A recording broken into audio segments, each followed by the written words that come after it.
à tous, merci de nous rejoindre pour ce rendez-vous d'information francophone sur Al-Oula. Voici les titres de l'actualité. Un peuple en liesse, l'Algérie est champion d'Afrique. Partout, c'est l'effervescence. À la CAN 2019, le sacre de Fennec après 29 ans d'attente. Sa Majesté le Roi adresse un message de félicitations au peuple algérien. À Dakhla, le chef du gouvernement est en visite à la tête d'une délégation de ministres. Objectif, faire le point sur les projets inscrits à l'agenda du nouveau modèle de développement des provinces du Sud. Les arts s'invitent au campus universitaire de la cité Moulay Ismaïl de Rabat. Un nouvel espace dédié aux arts sous toutes leurs formes s'ouvre aux étudiants à la fibre créative. Explosion de joie, une victoire fêtée toute la nuit. Après 29 ans d'attente, l'Algérie est sacrée championne d'Afrique pour la deuxième fois de son histoire. En cette occasion, Sa Majesté le Roi Mohamed VI a adressé un message de félicitations au peuple algérien. Et voici la traduction intégrale du message royal. Il m'est agréable d'exprimer au peuple algérien frère, à l'occasion de la victoire bien méritée de sa sélection nationale de football en finale de la Coupe d'Afrique des Nations 2019, dont les phases finales ont été abritées par l'Égypte sœur, les félicitations les plus chaleureuses pour cet exploit footballistique continental et à l'ensemble du football algérien. En cette occasion historique, il m'est agréable de partager en mon nom propre et au nom de l'ensemble du peuple marocain les sentiments de fierté de cet exploit mérité avec le peuple algérien frère, surtout qu'il s'agit de la victoire d'un pays maghrébin voisin et frère dont la consécration est celle du Maroc. Suite à cette grande distinction sportive, je ne peux qu'exprimer au peuple algérien frère et à travers lui à l'ensemble des composants de sa sélection nationale, joueurs, staff technique, médical et administratif, les sincères expressions d'estime et de considération pour cette performance technique de haut niveau et l'esprit de compétition élevé dont a fait montre cette sélection ambitieuse tout au long des matchs de ce championnat africain distingué. Le sacre de l'Algérie est donc partout célébré. Les fans marocains supporters de la sélection algérienne se sont associés à la joie de tout un peuple. De nombreux supporters sont enthousiasmés à chaque victoire des Fennecs. L'heure est à la fête. Vous le verrez sur ces images commentées par Mohamed Etleshkar. Dans les gradins du stade du Caire, des milliers d'Algériens, mais aussi de nombreux supporters marocains explosent de joie dès le coup de sifflet final de cette rencontre choc des Fennecs contre les Lions de la Teranga. Le sacre de l'équipe algérienne est également une fierté pour le peuple marocain, une victoire méritée, célébrée dans plusieurs villes du royaume à coups de klaxons et de messages de joie sur les réseaux sociaux. Comme ici à Oujda, où les cafés avaient été pris d'assaut lors de la retransmission en direct de la finale.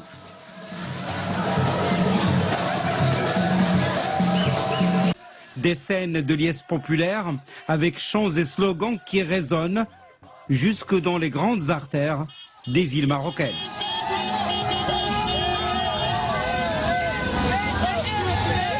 Des manifestations spontanées de joie qui se poursuivent jusque sur la scène du Festival international du rail. Artistes et publics du festival brandissent des drapeaux marocains et algériens côte à côte, symbole de la fraternité des deux peuples. Nous fêtons la victoire de l'équipe algérienne qui a remporté la CAN. On lui dit bravo. Nous sommes heureux pour la victoire de l'équipe algérienne. Toutes nos félicitations. Des drapeaux marocains et algériens côte à côte également dans les rues de Paris. Hier, l'équipe nationale d'Algérie a remporté la finale de la CAN 2019 face au Sénégal par 1-0, le deuxième titre continental pour les Fennecs, 29 ans après leur premier sacre à domicile. Et c'est l'heure de retrouver Boubkir Benabris pour la toute dernière chronique de cette CAN 2019. Boubkir, bonsoir. Bonsoir Iman. L'Algérie remporte sa deuxième Coupe d'Afrique en battant le Sénégal 1-0 hier au Caire. Un parcours sans faute durant cette grand-messe footballistique continentale.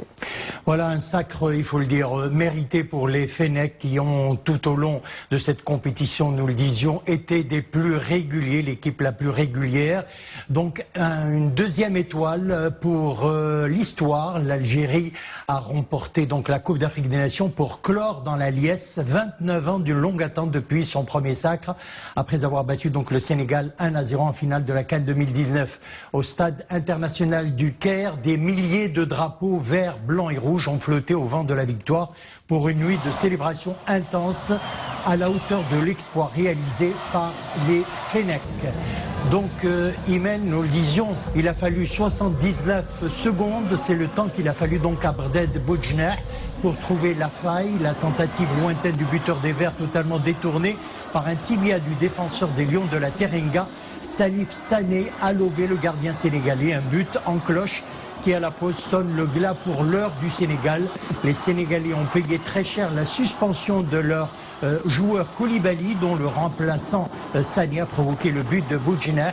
Leur destin aurait pu basculer à la 60e minute tout de même pour les Sénégalais quand l'arbitre Alioum a sifflé pénalty pour une main d'Adlène Guedioura.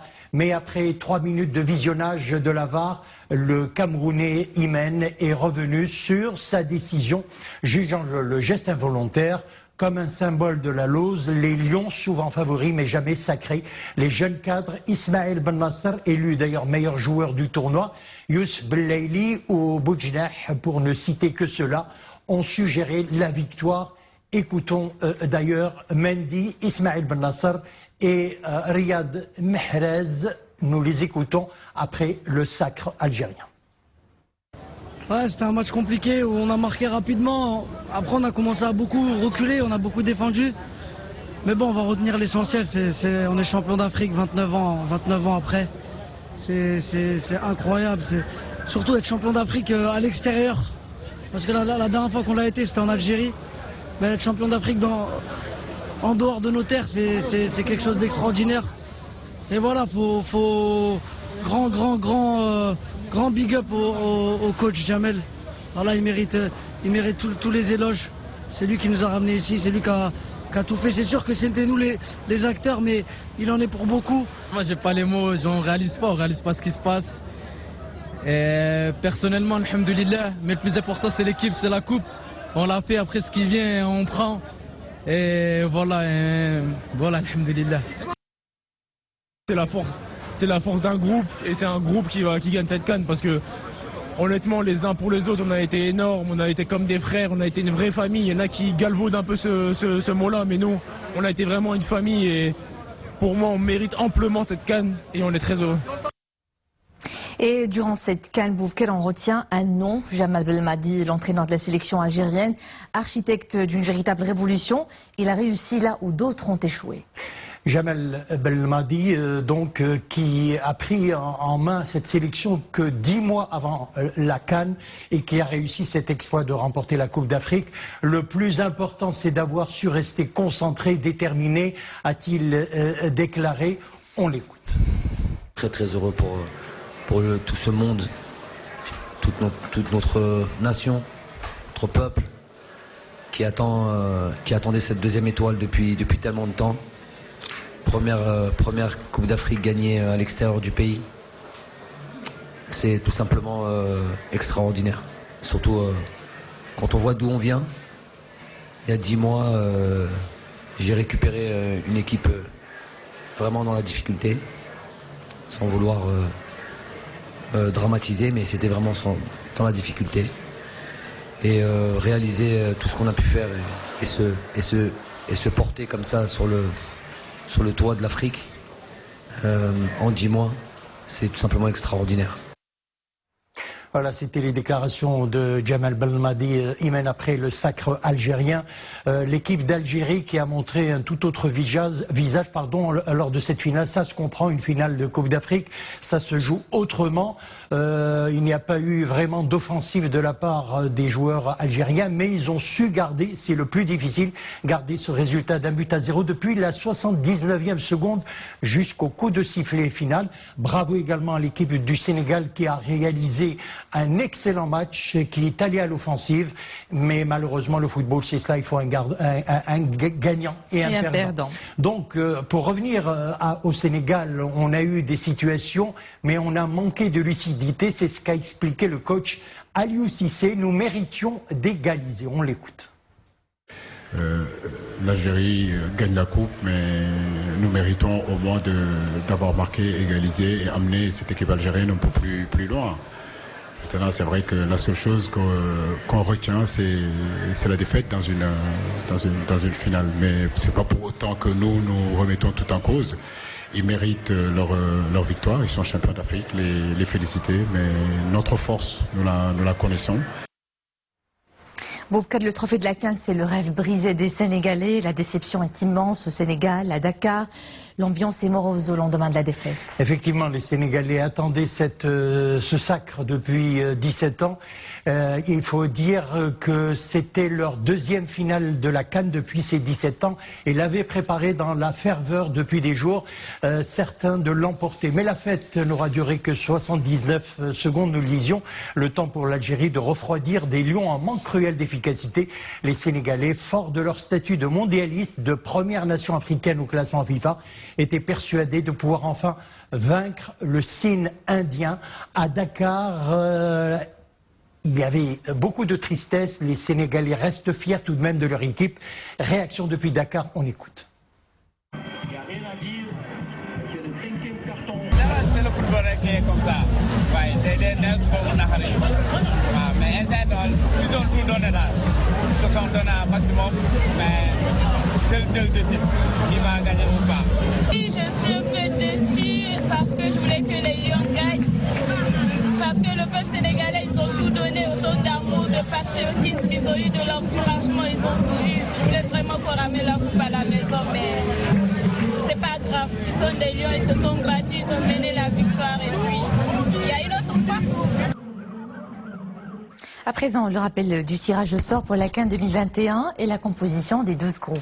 Juste un petit mot avant de passer au tirage au sort de la CAN qui aura lieu au Cameroun en 2021. Il faut féliciter les deux équipes, l'Algérie et le Sénégal. Féliciter également toutes les équipes qui nous ont permis de suivre ces rencontres, des rencontres de haut niveau. Je pense également à Madagascar qui était considéré comme le petit poussé. Et un bravo également aux organisateurs. Je parle du pays hôte, l'Égypte. Tous les matchs étaient bien organisés, les rencontres se déroulaient au moment précis. Parfaite organisation, seul petit X, bien sûr c'est le nombre de spectateurs qui étaient, ils étaient très peu sur les stades à part des matchs comme celui de la finale ou celui du pays hôte quand l'Égypte jouait. Mais bravo à tout le monde et bravo également à notre équipe nationale, nous allons y revenir.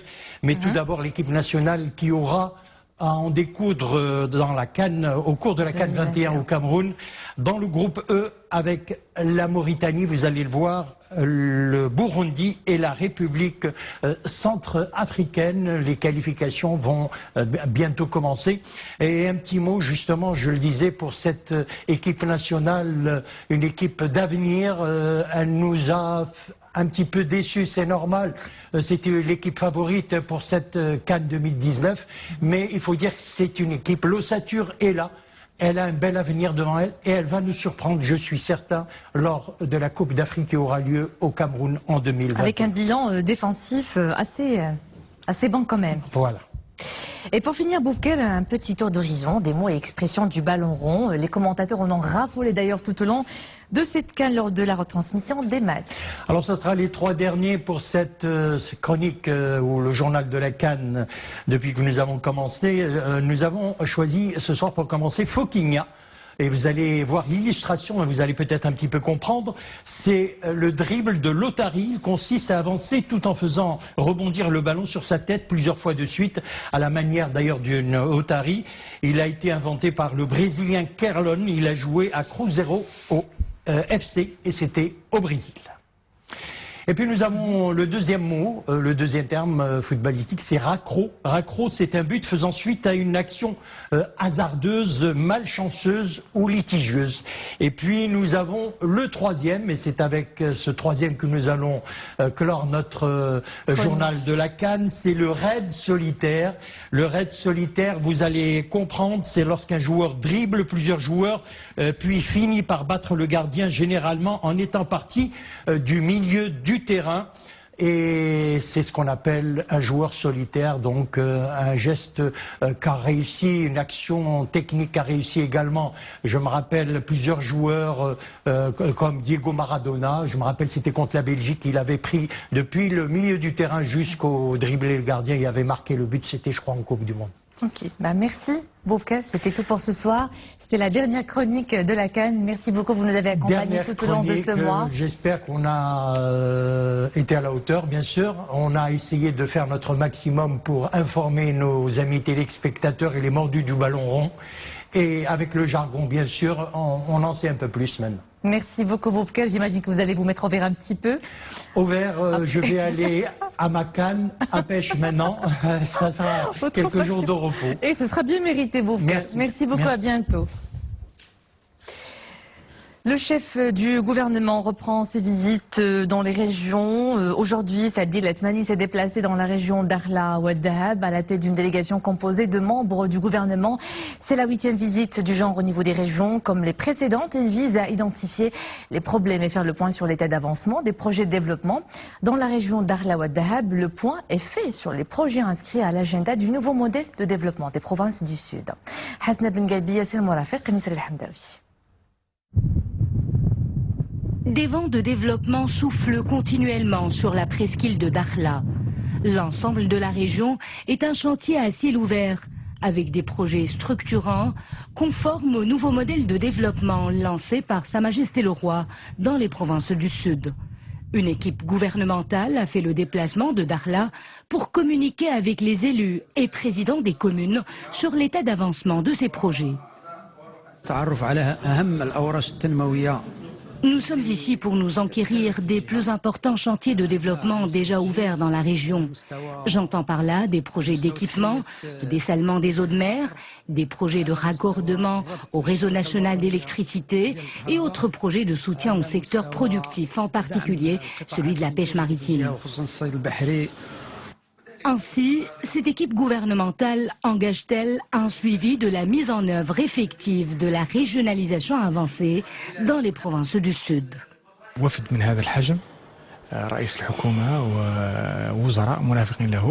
Une délégation de cette importance avec à sa tête le chef du gouvernement va pouvoir évaluer le niveau de réalisation de ces projets et s'arrêter sur les dysfonctionnements s'il en existe.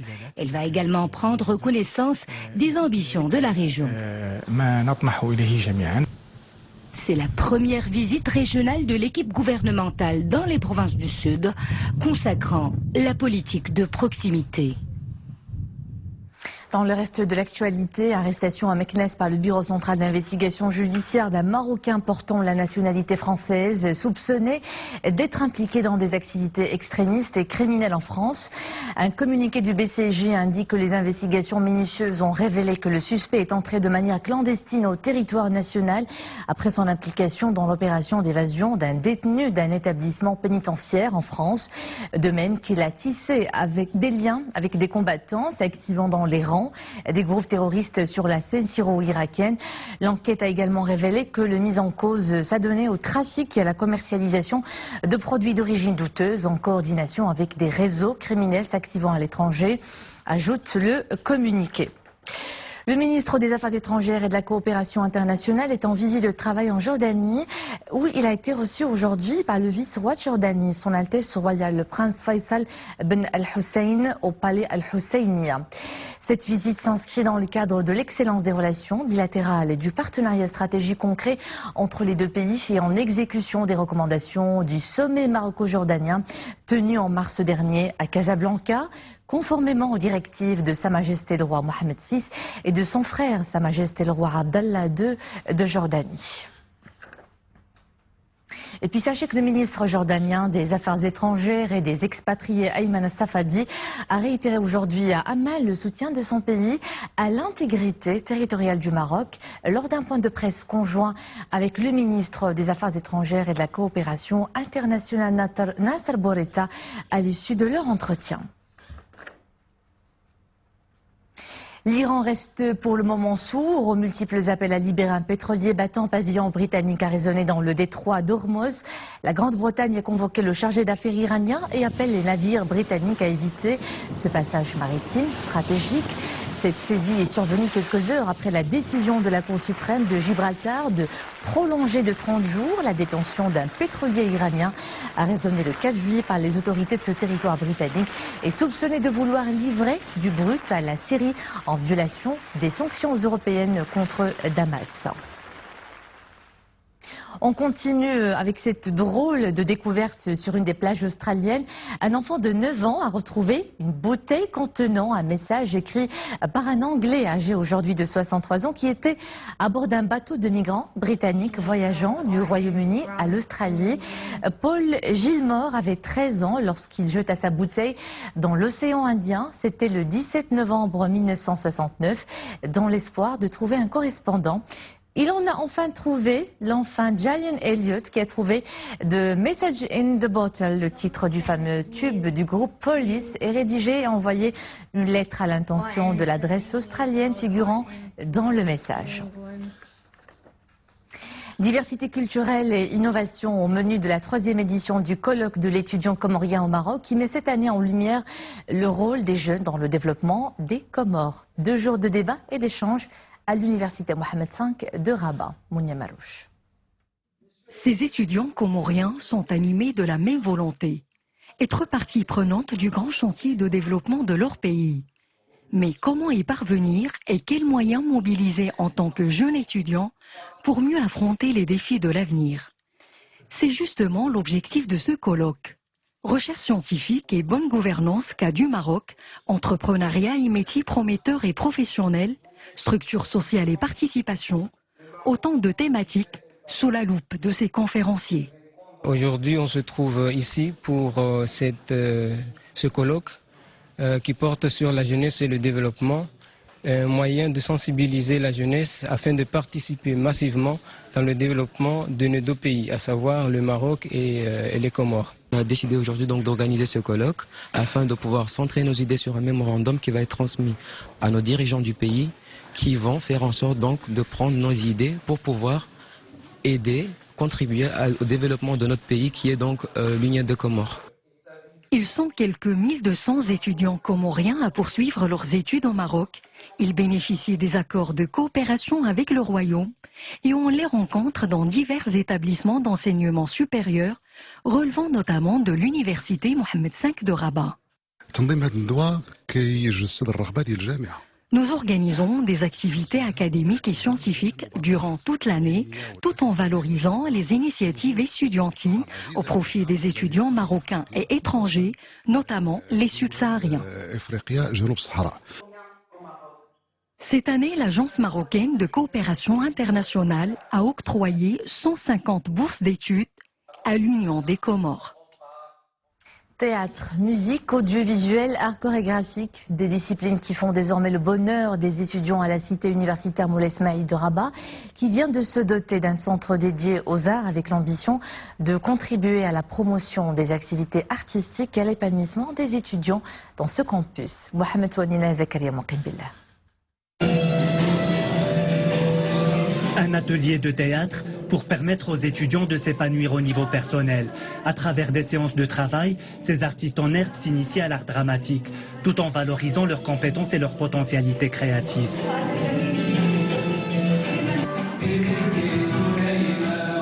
Dans cet autre atelier, ces jeunes ont enfin un local pour s'exercer.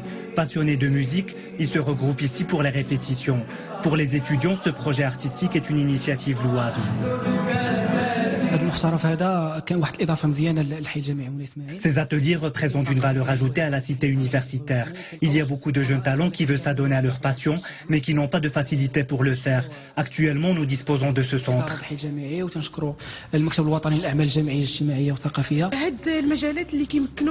L'expression artistique est bénéfique et nous permet de déstresser et de changer de routine, surtout avec les études, les difficultés du quotidien et les examens. Je suis heureuse de l'inauguration de ce centre des arts qui va nous permettre de pratiquer le théâtre. Arts plastiques, théâtre, danse audiovisuelle, autant d'expressions artistiques qui font partie de ces ateliers.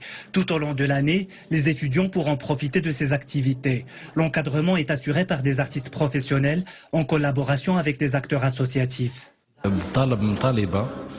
Ce projet a commencé en réponse à la demande d'une étudiante qui m'a contacté pour lancer un atelier de théâtre à la cité universitaire. L'idée s'est ensuite développée pour donner lieu à plusieurs ateliers artistiques, arts plastiques, audiovisuels ou arts chorégraphiques. Et donc l'objectif derrière ça, c'est de pouvoir justement accompagner les étudiants pour pouvoir développer des compétences autres que académiques qu'ils poursuivent au sein des établissements universitaires, des universités. Et donc nous essayons de profiter de l'occasion d'avoir les jeunes chez nous, pour au moins 10 mois durant l'année, et donc avoir des espaces et pour la culture, des espaces pour le sport, des espaces pour l'épanouissement personnel. Ce projet ambitionne de développer la culture et les aptitudes artistiques chez les étudiants. Un tremplin pour la dynamisation de la vie estudiantine, pour faire de l'université un lieu de créativité et d'innovation. Et c'était le clap de fin de cette édition. Merci à vous de nous suivre. À 21h, l'info est de retour avec Nadia El Moudden. On se retrouve demain avec plaisir à 19h.